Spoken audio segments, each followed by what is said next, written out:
sound, Gav?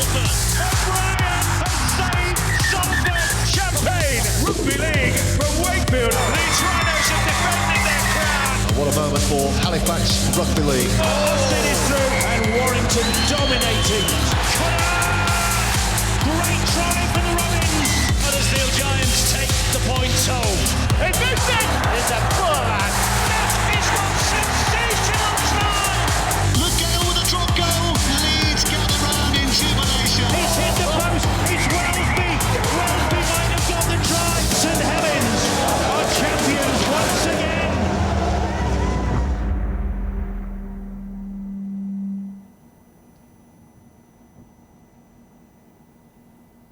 Hello and welcome to the Last Tackle, Betfred's Rugby League show. So much to talk about this week. I'm delighted to welcome to the show the retired voice of Rugby League, Eddie Hemmings. Eddie, how are you doing? I'm all right, thank you, Mark, and thank you for inviting me. Thanks for coming out of retirement. First time for months. I've got a jacket on and a shirt on. I've got dressed up. I've even had a shower, washed my hair, which I had cut yesterday. Delighted to be here. Delighted.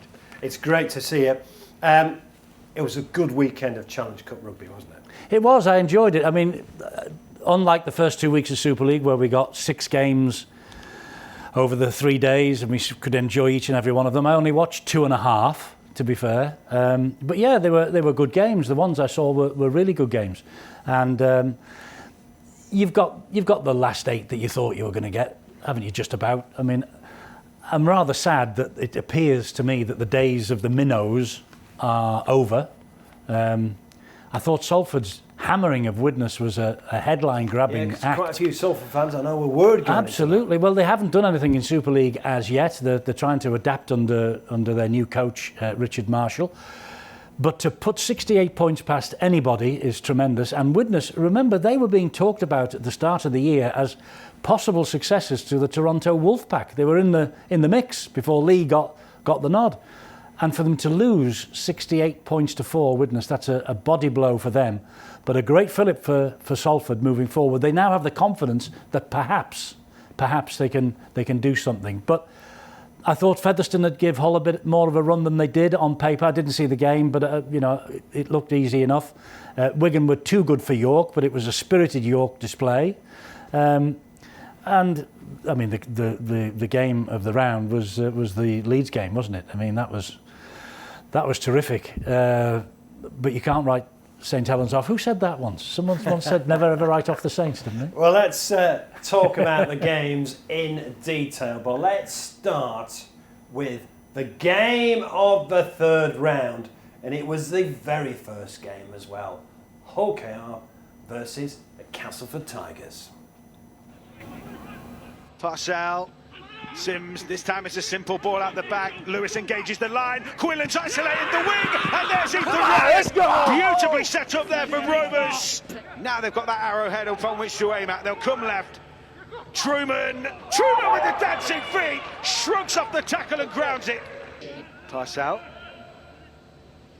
Now to Lytton, engages the line and he might be away, finds Quinlan for the line, and that's a brilliant try from Hull Kingston Rovers. Now everything is shaped up on this right, but Vete will drive to the line. Has he got that down? Robert Hicks looks to his touch judge and points for the try. We've got a second half yet, and I know that Cass will come back out and answer some questions. But Parcell has just answered a question of his own, goes himself. So that is half time here at Hull College Craven Park on the Our League app with the Rugby Football League. It's the Betfred Challenge Cup third round, and at the halfway stage Hull Kingston Rovers have a 22 points to 6 lead over the Castleford Tigers. Another player who began his career across the city, now in the red and white. And O'Brien will feed it onto Liam Watts, another player who to have graced both clubs in this proud Rugby League hotspot. McShane swings to Richardson, cut-out ball bounces for Darrell Alfords. One more tackle left for Cass in the set. McShane goes for the kick, bobbles loose, McShane gobbles it up and dives under the sticks. Lytton poised, swings left. Abdul delayed pass to Kenny Dowell. Oh, he's almost away, Sean Kenny Dowell. He might still get in there. Sean Kenny Dowell, the big Kiwi veteran. He needs to be quick and snappy in order to catch a defence off guard. George King having a wow through the middle as a big middle. Has played on the edges at times. Kenny Dowell dumps one back on the inside. Jordan Abdul will dive in. It's the turf on the 30. Now in field to Truman. Plays late and no look pass to Richardson. Again onto O'Brien. It's all a bit lateral here. Nice pass there from Matotia. And Daryl Alfords might just have plunged in for the Tigers. They are throwing their shape here. McShane looking to go himself. And Paul McShane might just have crafted himself a try, and he has. Still time ticks down. 20 seconds. Millington. They're going to run it here. They have to run it. Sene Lefeo gets it back to Richardson, delays the pass to O'Brien. Now they're moving the ball around, but Rovers have very few numbers on that left-hand side, and that's where the ball's gone. Holmes onto Shenton. Shenton just about keeps it in his grasp. One last go here. McShane gets the ball on the outside to Turner. Jordan Turner has cracked the line in the last play of the game. Danny Richardson from this left edge of the field to kick Castleford into round 4. Has he nailed it? No, we're going to Golden Point. What a finish as the Tigers come ripping forward again. O'Brien this time from bang in front of the posts. This time we have a decider. And Gareth O'Brien on the ground 5 years ago, in which he saved Salford Skins, has done so for Castleford here. It's absolutely bang on cruel for Rovers, but Castleford Tigers have snatched this one in the 4th period of Golden Point time with 1:28 to play. O'Brien the hero for the Tigers. They're through to the quarter-finals, but Rovers deserve heaps and heaps of credit. Incredible. Golden Point. Daryl Powell said, crazy game, fortunate to win it. Possibly the understatement of a season so far. I think so. I mean, that's the second time Hull Kingston Rovers have been done this season by Golden Point drop goal. If you remember Catalan, didn't they, earlier on in the Super League? Gareth O'Brien, it must be something about the air of East Yorkshire, because he did it for Salford in the £1 million game and can find Hull Kingston Rovers to relegation. I've always rated Gareth O'Brien, to be fair. I think he's a really, really good player. I think in the week before in the Super League he came off injured with a head knock, but they still had enough Castleford to win that particular game. But Golden Point, the fourth 10 minutes of Golden Point, wasn't it? The 99th 99th minute. I mean, it's almost like a game of Premier League football, isn't it? Playing in the 99th minute, last minute winner. Tremendous. And what composure from him as well. Danny Richardson had the chance to win it in normal time. What a shame there wasn't any crowd there to see that, because that would have kept everybody on the edge of their seats. And it only goes to prove that television producers and television directors don't really know everything about the game, do they? Why didn't the BBC pick that one as one of their games for the weekend? We probably all would have said, well, you've got to do Saints Leeds, but that wasn't a bad game in hindsight. It's a wonderful thing. But well done, Gareth O'Brien. Well done, Castleford. They're going really well also in Daryl Powell's last season. And people keep telling me that Hull Kingston Rovers are lighting up this competition. Okay? They're playing some fantastic rugby league, off the cuff, off the script. They might be, but they can't win. They can't win an argument at the moment. They might do against Huddersfield at the weekend. It's all very well and good playing nice, fancy stuff. But if you can't win... They were 22-6 up. 22-6 up at half-time. 10 minutes to go, they're 32-18. They should never have lost that game. Never in a million years. Castleford's grit and determination, well done to them. Hull Kingston Rovers, I tell you what, Lee might just save them from relegation this year. They just might. Let's talk Cass.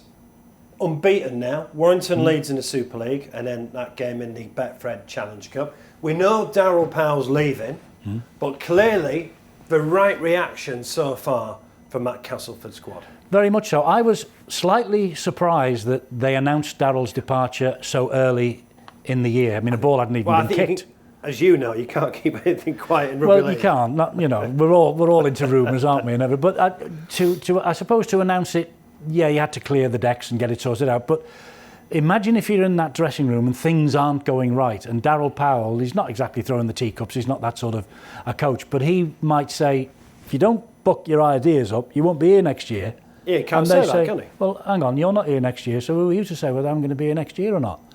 But it has worked perfectly for them. The big, I'm going to be really mischievous now, the big departure for Castleford is the director of rugby.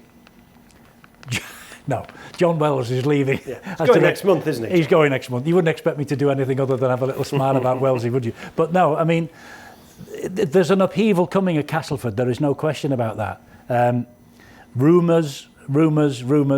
Jake Truman is wanted by Darryl Powell. They're going to start, aren't they? I mean, exactly. Look, if Darryl Powell is moving to Warrington, like we know, yeah. And let's be honest, he is going to look and try and get players he's worked with before, players he knows well, and an outstanding talent. I'm not suggesting it's definitely going to happen, but an outstanding talent in that Cass side is Jake Truman. Definitely. And there's also rumours that Peter Matautia is another one that Warrington might like to take, that Darryl might like to take. You want to work with players you know. Of course you do. I'm surprised there isn't a clause in the departure agreement that says I will not come to Castleford and raid the club for the next 12 months. There might be. There might be, but if so, well, Jake Truman will be there in 12 months' time, and that's all that means, doesn't it?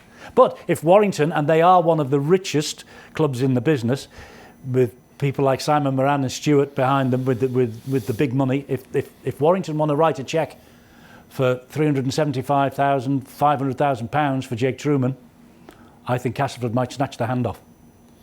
It was an established Cass player who played really well in that second half as well. Paul McShane was pulling the strings. No, he's not the man of steel for nothing, is he? You want him in the trenches with you, don't you? Oh, definitely. And he's got the never say die attitude that you need in situations like that. He obviously didn't turn it in. He didn't, as they say, put the cue on the rack. He decided this game's for the winning. And boy, did he lead them. It was his last pass, wasn't it, for the final try in the corner. And he scored one or two himself. Yep. Fantastic performance from Paul McShane. As I say, a man of steel. You don't get man of steel for nothing.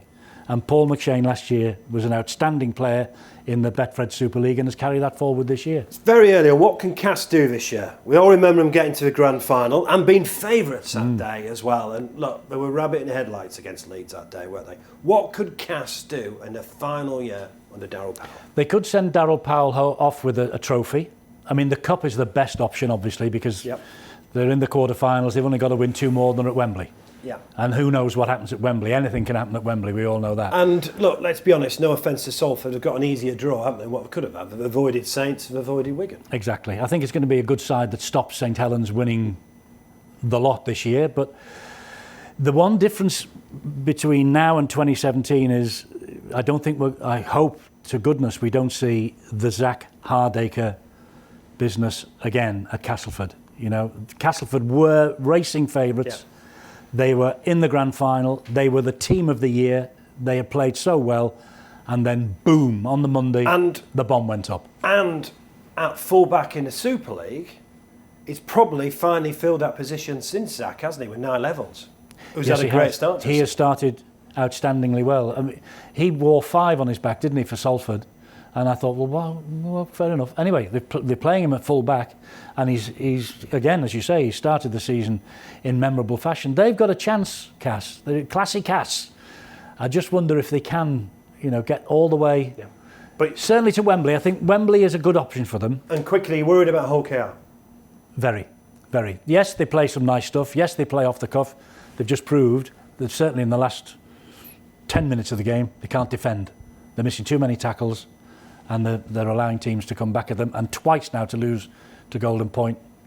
I am worried for Hull KR, I am. 7 other games in the Betfred Challenge Cup last weekend. Let's have a look at the best of the rest.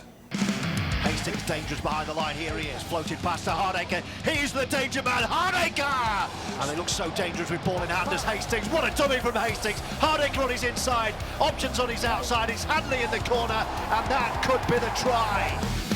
There's the charge downfield, good play from Ormeroyd, inside it goes, and Escaray it is who will score the first try, but here they come again, and this is going to be a try surely for Tuiloa here, underneath the post, and again they were caught and cut apart down the middle. Good work, Connor again.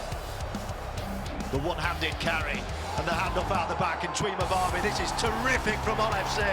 Connor on a play for Tuiloa. Moores to Chisholm. That's a good-looking kick, and it'll be taken brilliantly on the far side, and he dances infield around the fullback, and Featherstone have a second try.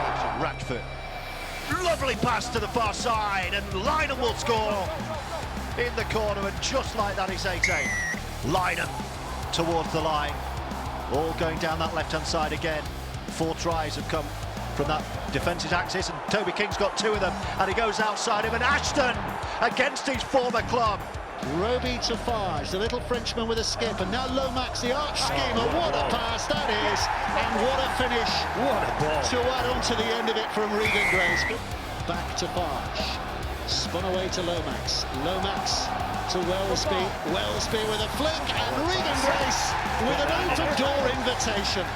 Drinkwater drifting. Now Maloney, they've got shape on that far side. Tompkins with a brilliant step, and Tompkins reaches out a paw. What has Mason Lino got up his sleeve? He's going to try and run this one again. Got it away to Jowett. Cut out ball for Johnston. It's a clever hack towards the middle. Mason Lino's going to get there, and Mason Lino scorches in. Keeps it moving, good hands Huddersfield, creating space for McGilvery, and there's only one outcome when McGilvery gets it.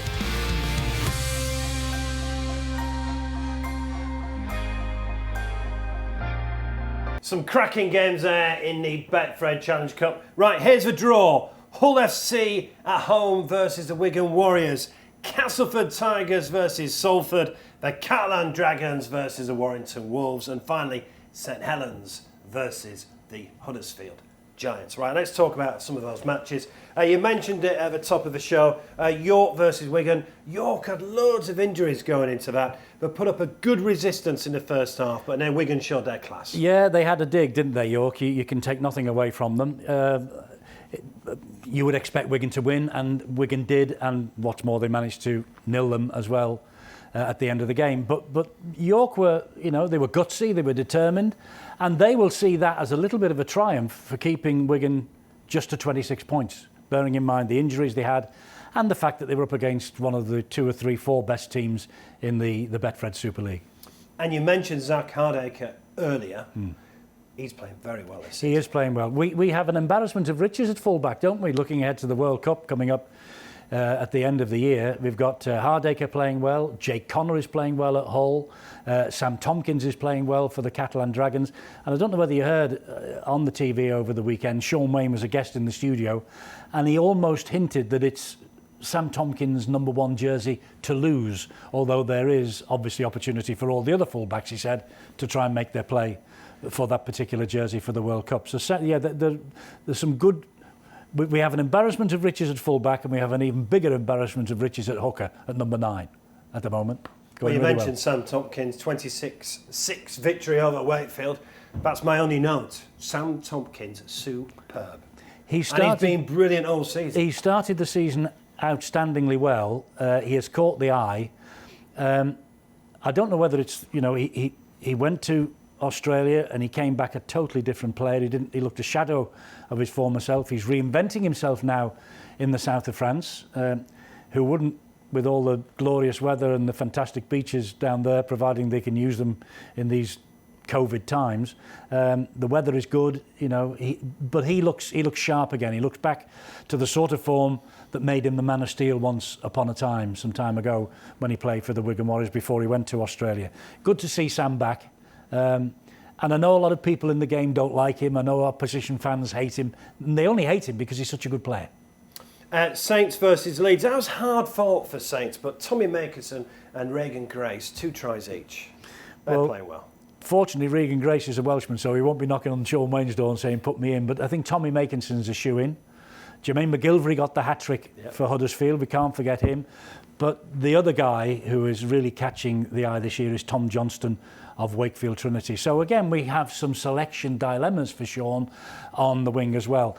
But the Saints-Leeds game was a lot tighter than anyone thought it was going to be. I looked at the team sheet and I saw that they had the 2 second rowers at 6 and 7 for Leeds. There was no Luke Gale, there was no Robert Louis. I thought, oh, they're in a bit of trouble here. But boy, didn't they give them a run. Didn't the Leeds Rhinos give the Saints a real run for their money? And Saints could only breathe easy late on in the game with the last try in the corner. So I think you have to take your hat off to Leeds. 10 players out injured. No, what do they call them these days? Pivots. No 6 or 7, because they're out injured. But they dug deep, those players. And given one way or the other a rub of the green, Leeds might have snatched it late on because he really came back at them. Give Saints a real fright. But St Helens... Brad Dwyer played very well. Who did? Brad Dwyer played very well, didn't he? Yes, he did. 2 tries. 2 tries. And a couple of them that would have pleased my old mate Steve-O, pinching them from dummy half. He'd have loved that. Before you talk Saints, where do you think Leeds are at this year? Because he actually went into his season with a bit of stability, but it's been a bit of a mixed bag so far for him. It has. I keep hearing people talking them down and saying they're in a transition period. They won the Challenge Cup last year. Yeah. That's how much of a challenge of a transition period they're in. And again, Leeds, when it comes to playoff time, grand finals, you could never look beyond them once upon a time. I think they're going to go okay. People are talking about them being top 6 maybe and leading the chasing pack. They could easily make the top 4. Easily make the top 4. And the determination they showed at the weekend in the Cup, as I say, you don't have to, you obviously have to change the game plan completely with 2 second rowers at 6 and 7, but they did that and they almost outmuscled the Saints. And you've touched on this already, but where are Saints at? Oh, far and away the best team in the competition. Far and away. I'm in regular contact with Steve-O in Australia. Can I get a plug in for our podcast? Please do. We're doing a podcast, the Eddie and Steve-O podcast. It's on every week. It's on every place where you get your podcast.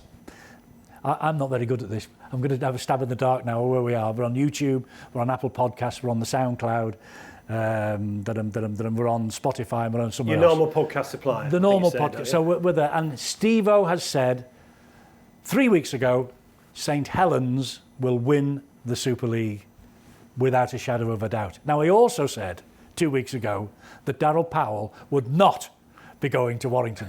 So that's how much he knows. But I think he's probably right about Saints. I have to agree with him with Saints. Saints are the team to beat. He has tipped them to go through the season unbeaten.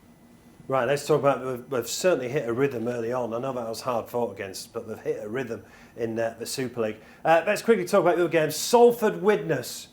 A couple of my mates who are Salford fans were worried about this, but no worries for Richard Marshall, his first win of the season. Delighted for Richard. He's a lovely guy. He's dropped into the hot seat there, hasn't he? Ian Watson moving away to Huddersfield. A couple of players, we've mentioned Niall Evans, for instance, disappearing with him. They haven't looked good in Super League to start with, but that is the game that just might give them the confidence. Hey, we can score tries. I don't know, I didn't see the match. But I imagine with 68-4 against Widnes, I imagine that Widnes didn't defend terribly well. That's probably the understatement of the season already. But I imagine they didn't defend terribly well. But Salford now, you would hope, would get a little bit of confidence from that and will kick on. Be interesting to see how they get on this weekend. Hull beating Featherstone 14-34. Another solid performance from Hull. Yes. I think Brett Hodgson seems to have them sorted out. They certainly defend better than they have for the past couple of years. A new Broom and Jake Connor playing really well in an established position.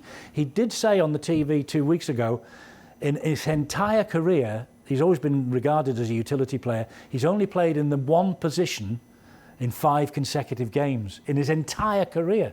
So he does have that utility value, but I think he's found, bear in mind, Jamie Shaw is yet to come back into the picture. I think Jake Connor might have found his true position at full back, and Brett Hodgson has given him the number 1 jersey. I had hoped that Featherstone might do something. They beat Castleford in the Challenge Cup a couple of years ago. And of course, it was a repeat of the 1983 Challenge Cup final, when Featherstone beat Hull back in almost the days of black and white television, but they didn't come up to the mark. And yeah, Hull, they're going to have a good season. They're another team. And isn't it great that we can talk about 4, 5 or even 6 teams that are going to have good seasons this year? And on Sunday, Huddersfield beat Lee. That's the first win for Ian Watson. But I want to talk about Warrington versus Swinton. The damage was done in the first half. It was there were 28 up Warrington. Didn't really kick on that much in the second half. Look, I think this is a tough question, right? Where are Warrington at the moment? Well, with Price departing, whereas it's had a galvanising effect at Castleford, maybe it hasn't at Warrington. I don't know. To be fair to them, having built up such a lead, they could be excused for putting the queue on the rack second half. Tom Lynham, though, is out now for the next 3 matches. He's been suspended for something or other that he did during the course of the game. Where are Warrington at? It's a good question. It's always Warrington's year, isn't it? It's always Warrington's year, and they want to send... the players and the club will want to send Steve Price home with something or other. Again, like Cass, Warrington's best chance probably is in the Challenge Cup. But they've got Catalan Dragons in the quarterfinals. That's a hell of a challenge for them. I don't think they're going to have to travel to the south of France because BBC are doing 2 in a double header.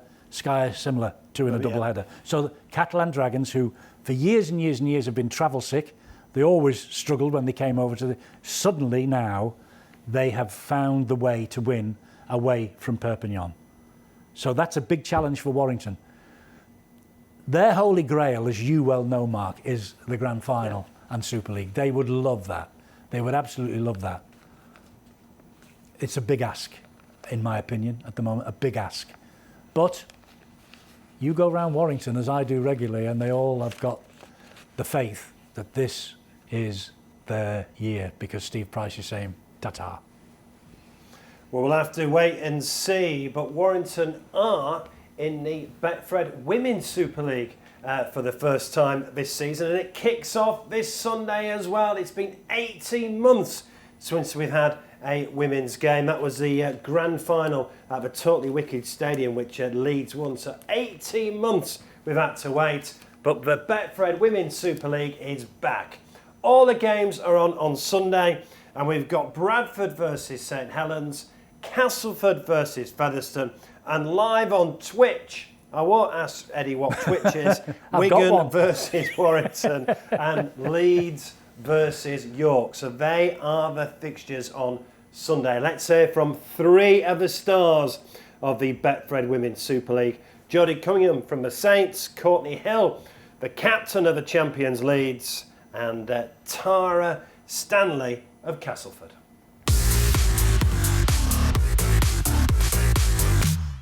It's a massive, massive season.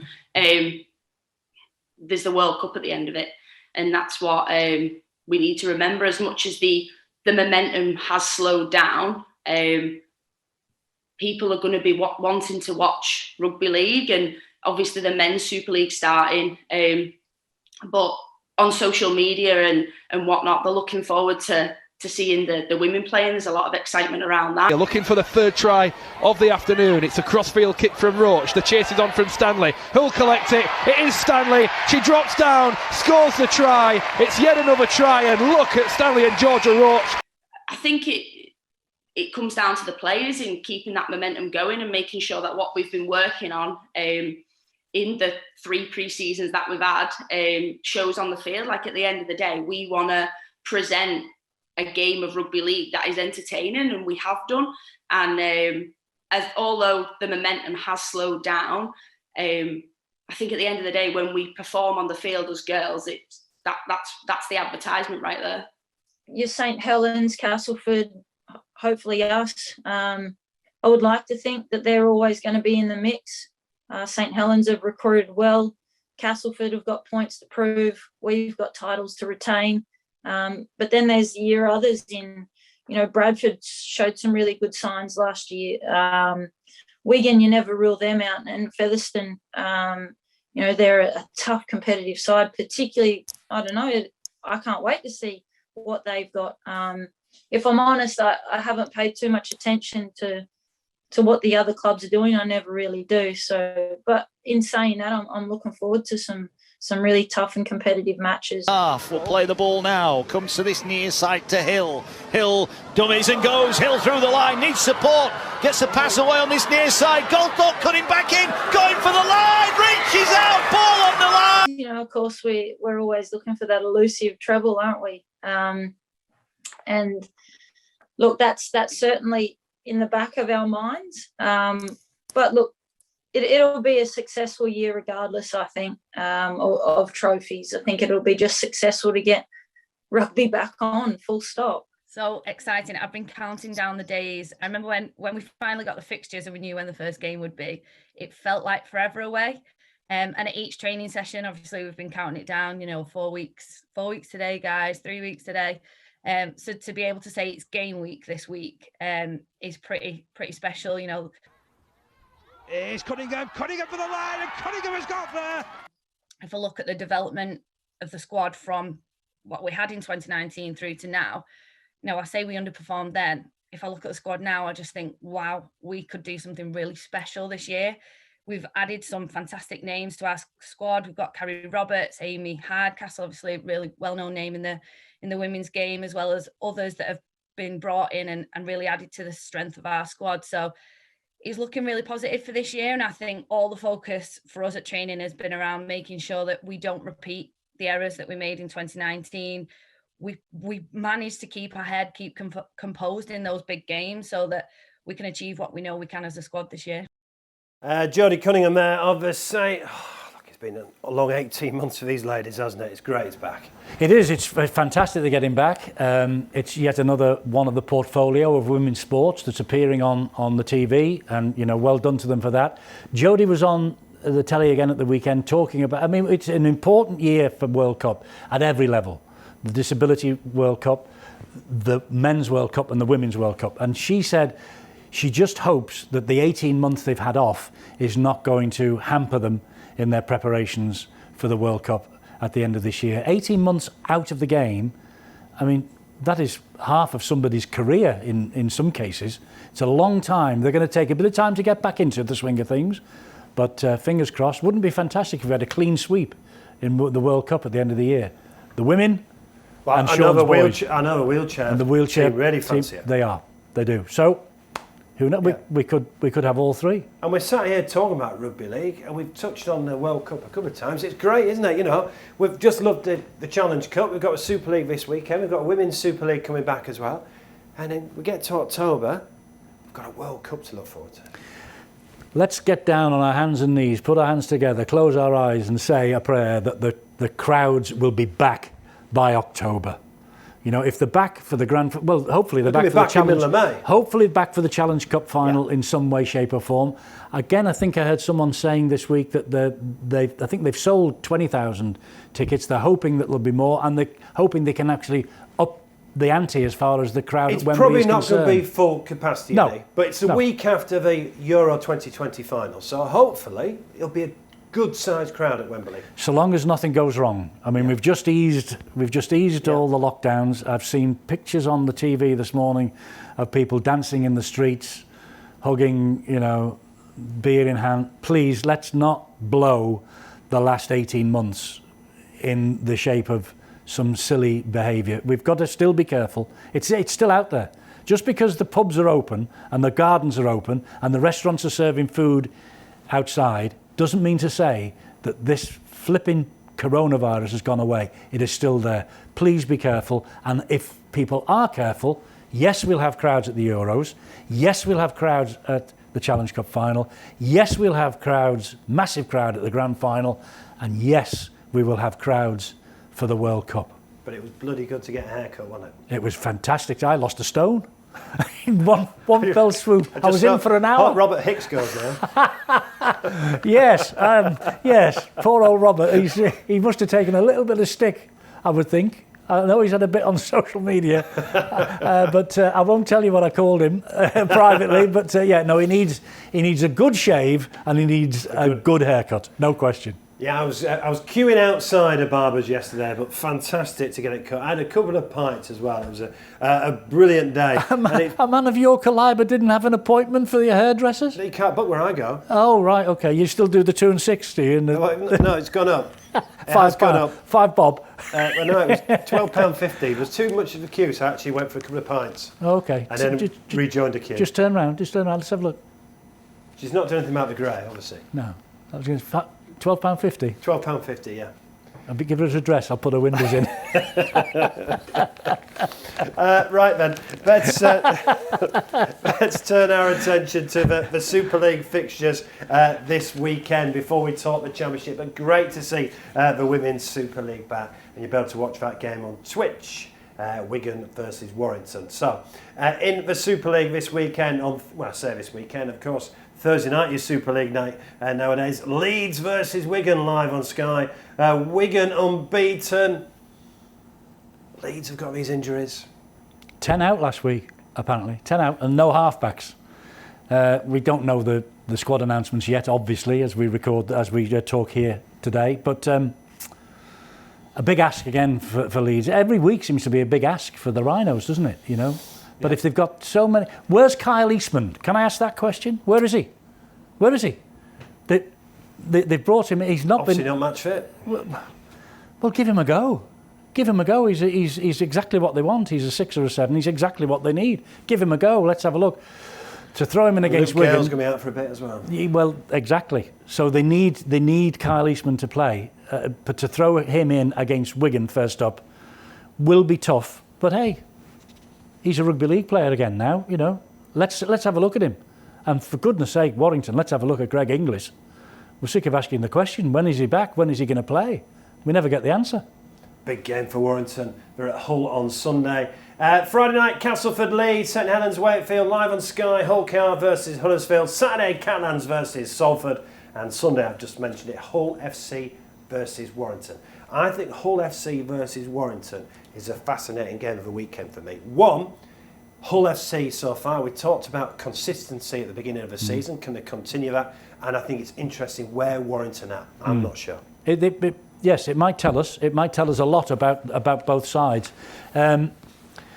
Leeds Wigan is traditionally and every time it's one of those fixtures, isn't it? You always look out for during the course of a Super League season. Always. It'd be lovely to have a crowd. Absolutely, but it won't be that. But you know, it's one of the headline acts of this and any other Super League season. So that will be a great start to Thursday. But I'm with you. Hull and Warrington is fascinating. You know, it's a real test for Hull. If Warrington play as we know they can play, mentioned before, Lynham's out suspended, so they might be a little bit short on the flanks. Who knows? We'll wait and see. But Toby King's playing well for them. Blake Austin's doing a good job again now. He looked unfit, didn't he, the first game? His thigh was strapped from knee to groin, you know, and I just wondered if he was fit. But he's come back and he's playing quite well. Yeah, fascinating match that, Hull and Warrington. Big questions to be asked for on both sides. They might just provide the answers. So it's back to the Betfred Super League. It's also back to the Betfred Championship. York were in action against Wigan. We spoke about it. Very spirited in the first half. Lewis has been to speak to the York camp. I'd just like to talk Betfred Championship just for a little bit. In terms of what we saw at the weekend, you mentioned Sheffield putting that big score up against Bradford and then witnessed Newcastle, and you guys had a really tough game against Toulouse. Did it prove round one more than we already knew just how tough and how exciting and fun the Championship's going to be this season? Yeah, there's a whole heap of tremendous sides that have recruited really well, and there's an air of unpredictability as well because of the time we've had off and some of the rule changes that we're probably still getting our teeth into. I think it's probably going to be the most exciting campaign that the Championship's seen for a long time, and you know, we're just going to work our backsides off to make sure we're at the right end of that excitement. And in terms of your first 5 games this season, Hull FC, Sheffield Eagles, London Broncos, Toulouse, Wigan, could you have wished for a tougher start? But I mean, I guess you've got to be hoping that the speed your boys will be up to in a few weeks' time after that start will put you in really good stead. Yeah, you're right. We've been challenged by some tremendous sides, some full-time sides, and Sheffield showed what they're all about, didn't they, on the weekend with their performance against Bradford. And you know, we picked up a couple of knocks on the back of it, but we're just glad to be back out there, you know, performing and working and challenging ourselves against the best sides we can possibly challenge ourselves against. And will it stand us in good stead? Yeah, I believe it will. I believe it will. You know, the quality that we're being challenged by is really stretching us, you know, physically and mentally, and we'll be better for it. Let's have a quick look at the Championship fixtures. Toulouse versus London is off, so Toulouse have been awarded that game 24-0.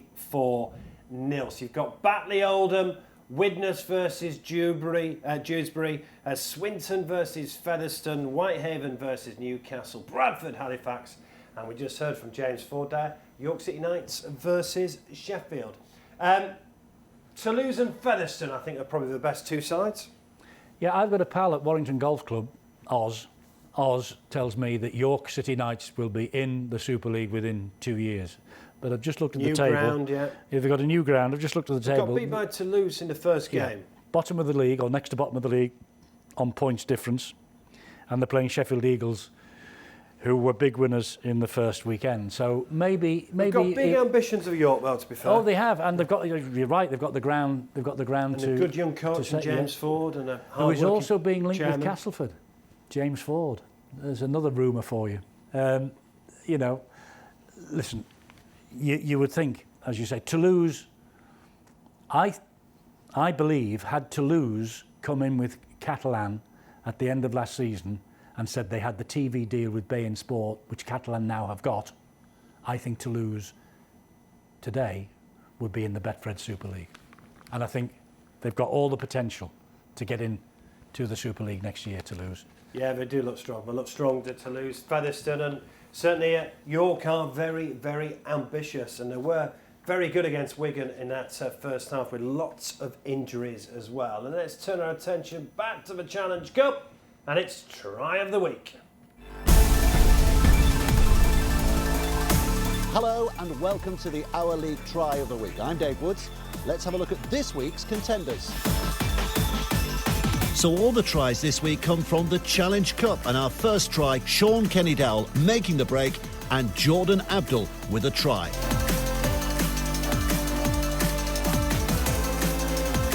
Try 2, and this was simply unforgettable. 10 seconds left to play when this play starts, and then 11 passes later we see a try that takes the game into golden point extra time. What a finish. Quite literally this was. The ball's moved to the left hand side. Look at the role play by Paul McShane here as well. Lovely stuff as he steps away from defenders. Little dummy creates the gap and then puts Jordan Turner over in the corner. Sensational. Try 3 comes from York against Wigan. Comfortable-ish win for Wigan in the end. This is one of the tries that took them there. Jackson Hastings with a fantastic dummy and run and creating a sitter for Emile Hanley.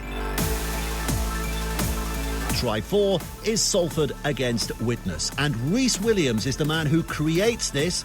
Tui Lolohea in great support, but look at the power and the strength and the pace from Williams for Lolohea to finish ahead of the chasing defence.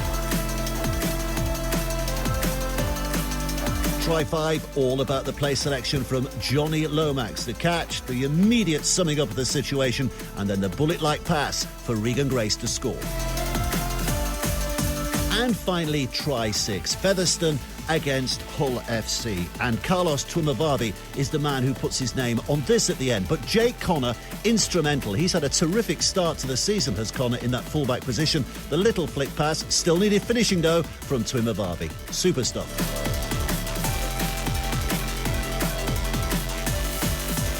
Vote now on the Our League app for Try of the Week. Surely it's got to be Castleford's Jordan Turner.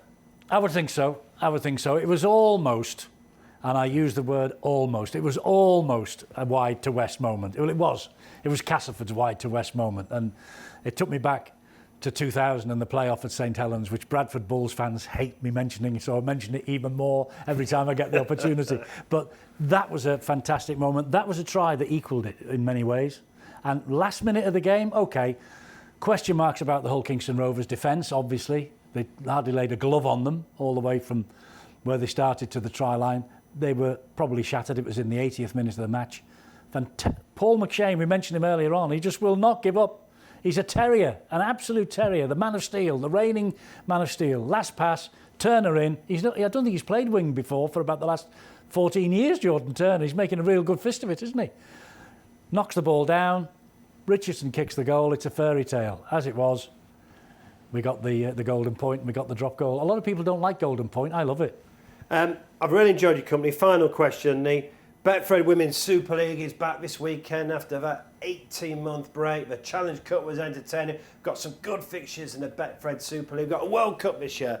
As Rugby League fans, I know we like to moan, but there's still plenty to look forward to as well, isn't there? There absolutely is. The game started with a moan in 1895 and it's not stopped moaning ever since. But no, fantastic start to the season. We all want the crowds back. I really think if the crowds are back, it gets even better than it already is, and it's been pretty good. Please, we get the crowds back soon. We can then go to a match, Mark. We can actually go and sit and watch. I'll buy you a pint afterwards.